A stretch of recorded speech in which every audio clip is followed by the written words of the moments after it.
And just last year we saw that investment, Australian foreign direct investment into Indonesia rose by 30%, and we're now in Indonesia's top 10 countries foreign direct investment.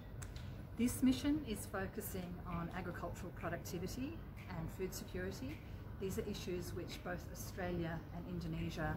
And the other big opportunity that we talked about today is the opportunity for Australia and Indonesia to work together in partnership, particularly around things like fruit and berries, avocados, mangoes, to potentially export into other bigger markets. Hubungan ekonomi Indonesia dan Australia semakin menguat. Dua negara sahabat ini kini melangkah bersama membangun masa depan agribisnis dan pangan berkelanjutan di kawasan. Pada 10 hingga 11 November 2025, sebanyak 29 perusahaan agribisnis dan agripangan terkemuka asal Australia hadir di Jakarta. Mereka berpartisipasi dalam Australia Southeast Asia Business Exchange atau A-SEABX ketiga, sebuah ajang yang mempertemukan pelaku bisnis, pemerintah, dan investor untuk menjajaki peluang kerja sama baru. Kegiatan ini bertepatan dengan kunjungan Infant Nutrition Council, sekaligus menjadi momentum penting untuk memperkuat dukungan Australia terhadap salah satu program prioritas Presiden Prabowo, yaitu Program Makan Bergizi Gratis, MBG. Duta Besar Australia untuk Indonesia, Roderick Brazier, menegaskan, pertukaran bisnis ini menunjukkan komitmen Australia sebagai mitra dagang terpercaya, sekaligus mendukung prioritas pemerintah Indonesia dalam memperkuat ketahanan pangan. Dukungan Australia terhadap program makan bergizi gratis diwujudkan melalui kerjasama dengan UNICEF, dengan membangun pusat keunggulan atau Centres of Excellence di 3 lokasi, Bandung, Surabaya, dan Papua. Pusat ini berfokus pada riset pangan bergizi, pelatihan tenaga ahli, serta pengembangan bahan makanan lokal untuk anak-anak sekolah di seluruh Indonesia. Wakil Duta Besar Australia, Gita Kamat, menyebut, Indonesia adalah sahabat paling penting bagi Australia. Kami ingin memastikan kerjasama ini tidak hanya soal perdagangan, tapi juga mendukung kesejahteraan anak Indonesia melalui program makan bergizi gratis.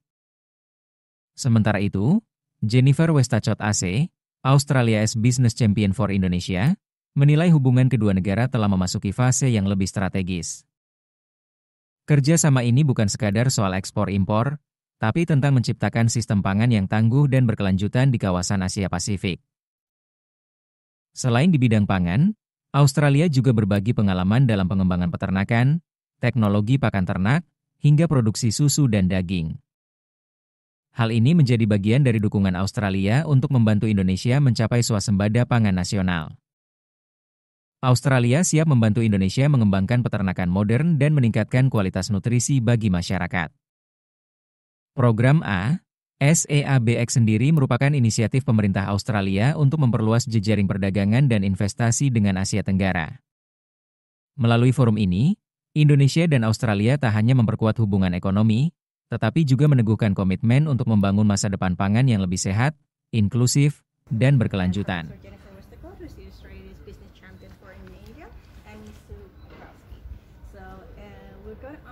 Ibu Gita to say a few words, and then followed by Miss Professor Westacott, and then Sue. Selamat malam. We're very pleased to welcome the Southeast Asia Business Exchange Mission to Jakarta, led by Australia's Business Champion for Indonesia, Professor Jennifer Westacott. The mission is being delivered by Austrade, Australia's Trade Commission, with Australia's National Farmers Federation as a strategic partner. So we're also delighted to have the interim CEO of the NFF, Mr. McCluskey. As Australia's Prime Minister has said, there is no country more important to Australia than Indonesia. And our economic relationship continues to grow strongly. Over the last 5 years, since we've seen the entry into force of A-SEABX, the Indonesia-Australia Closer Economic Partnership Agreement, two-way trade between our countries has almost tripled. It now stands at over 35 billion Australian dollars. And on the investment side, with the support of the Australian government's Southeast Asia economic strategy, that's had a real focus on increasing two-way investment.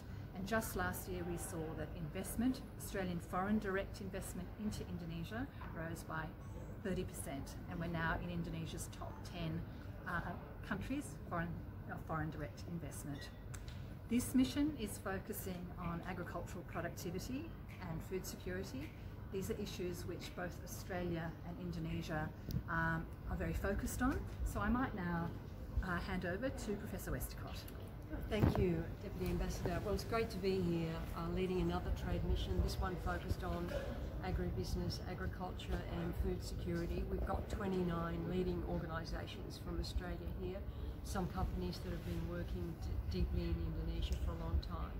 We've also got universities, we've got our National Science Agency, and we've got our big organisations. We have about $5 billion of trade and investment caught up in the agriculture space, but the demand and opportunity is huge in Indonesia. Australian companies and Australian organisations want to be part of Indonesia's journey towards self-sufficiency and food security, and we believe there's tremendous opportunity in respect of obviously trade and investment, but as well as skill development, capability development, technology transfer, research and development, as well as continuing to sell into the Indonesian market our fantastic Australian clean green agriculture products, and as well as encouraging Indonesian investment into Australia. So we're all very excited to be here. We spoke to government officials today, to industry representatives. The opportunity here for both Australia and Indonesia is absolutely huge as part of Indonesia's incredible economic transformation, their journey to food security, and we believe this will be of great benefit to both countries. I'll hand over to Sam. Thank you very much. The National Farmers Federation represents all of Australian farmers and all of Australia's sufficiency, and how our two countries can actually work together to help deliver the best outcomes for our people, both in Indonesia and in Australia.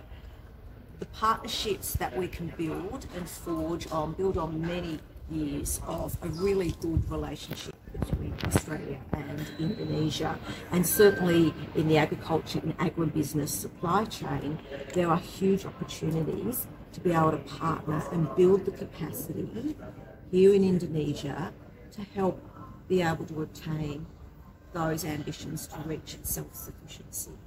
And I think when it comes to those opportunities, it also is about not just goods, but the services that we can provide and the opportunities we can share. So it's an absolute delight to be here on this mission. As we've said, we've got businesses from right the way along the supply chain that are having the opportunity to speak face to face with Indonesian government, Indonesian businesses, Indonesian stakeholders in this agribusiness supply chain to be able to explore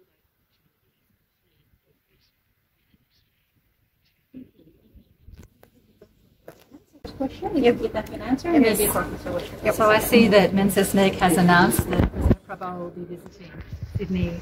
We are absolutely delighted, and Prime Minister will look forward to welcoming President Prabowo. When the Australian Prime Minister visited in May this year, they had a very good discussion, including on issues such as agriculture and food security. And one of the outcomes of that visit, which we saw in July, was the visit to Australia, to Jakarta and to Indonesia by Australia's Minister for Agriculture, Fisheries and Forestry. So I think they will continue that discussion, including discussion about lots of issues that help to support cooperation and partnership under the Australia-Indonesia bilateral relationship. In terms of the A-SEABX, the agreement, clearly that agreement opened the way for an enormous opportunity in terms of trade and investment, removing a lot of barriers, a lot of obstacles to trade. The agreement's up for review, and we're hoping that we can sort of look further into how we remove any barriers, how we improve the efficiency, how we look at the regulatory processes, the licensing, permitting, but also how we forge greater cooperation on technology, on biosecurity, on waste, on water management, where both countries have got great skills. Australia's got very deep expertise in some of these areas that are going to supercharge that self-sufficiency and that food security in Indonesia. We want to be able to do that knowledge transfer, and I think the review of the agreement will provide that framework for that knowledge transfer and that capability building to happen. MBG. Yes. Will Australia help Indonesia because it's dealing also with the food? That's the first question. The second, to us Indonesia, Australia means is beef and dairy product and wheat. So in the term of the agriculture, agribusiness sector that you want to boost, can you explain us what kind of trade or the commodity that you will boost in the term of trade? Okay, maybe Ibu Gita can answer first. Okay. I'll answer the first one and I might leave it to you, so on the agricultural trade. So yes, Australia is very pleased to be providing development assistance through UNICEF to support the MBG program. So UNICEF has established 3 centres of excellence for the program to provide evidence-based policy and capacity building to support the program. So Australia is doing that through UNICEF. Three centres of excellence. Yes, yeah.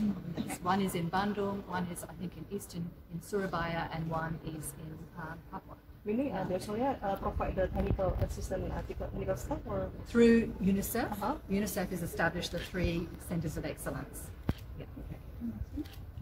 In relation to how Australia can really help to work with Indonesia, particularly around delivering on food security and self-sufficiency, we've certainly been looking at how we can deliver breeders, so breeders, both beef breeders and dairy breeders, which will help to actually build the numbers. And there is an aspiration here to have 1 million head of cattle, and so we can certainly help with that. We've had some wonderful meetings this afternoon with different businesses where we've heard about how they're actually importing from Australia those breeders that can help build up the herd here, but can also deliver not just the protein from the meat, but also the milk, which goes through to the nutrition program in the schools.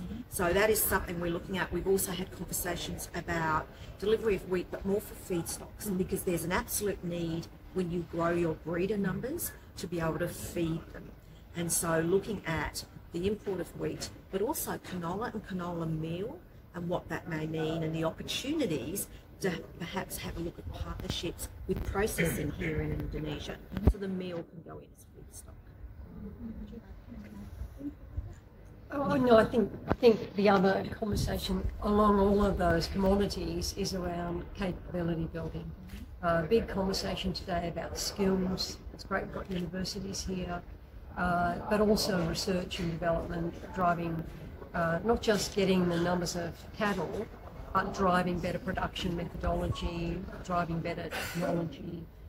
And the other big opportunity that we talked about today is the opportunity for Australia and Indonesia to work together in partnership, particularly around things like fruit and berries, avocados, mangoes, to potentially export into other bigger markets, Europe, the whole of Southeast Asia, Japan, where there's a big premium on some of those commodities. So we had kind of a wide-ranging conversation about, obviously meat was a very big focus, aquaculture, grains, but we did have this very interesting conversation about the opportunities around citrus and berries and things like that. Last question?